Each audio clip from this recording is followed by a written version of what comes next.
we've been experimenting with subclass progression.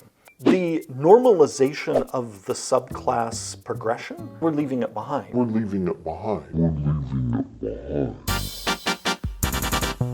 Wizards of the Coast released this video discussing the updates coming for the 2024 5th edition update. For me, this is not surprising as the result of why people didn't care too much about subclass standardization. Amongst the designer community, they have been very, very vocal. They feel like subclasses should come on at different levels for different classes based off the narrative. I personally agree with that. I would like if they were to somehow allow you to pick your subclass at first level. Every class can be justified to getting that specialization at first level. At the same time, what a standardized subclass progression allows to do is to introduce concepts that can be broad, but still flavorful and filter them into classes. What we saw that in the Strixhaven subclass or Xanathar Arcana back before the Strixhaven book came out, they tried to introduce a subclass for specific colleges and that multiple spellcasting classes can take. Unfortunately, since all the classes have different subclass progressions, the execution was flawed because the foundation was not strong. Now, in a standardized subclass progression, this makes a lot more sense that you can introduce a lore hold subclass and have that filter out through every mage class. But I'm not surprised that this got walked back. At the same time, not getting a full walk back. They specifically said levels 1 to 2 are going to be your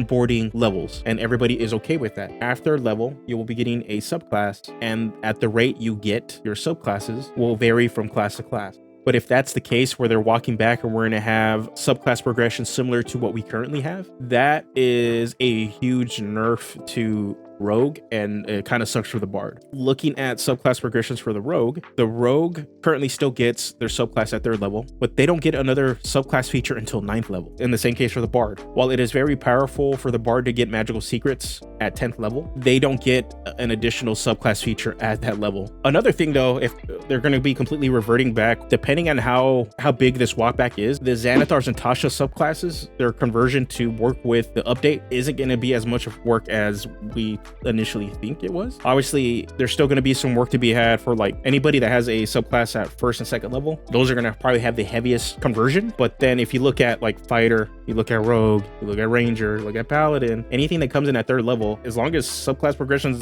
is the same or similar, the books are still going to work. And this is where we get that backwards compatibility back.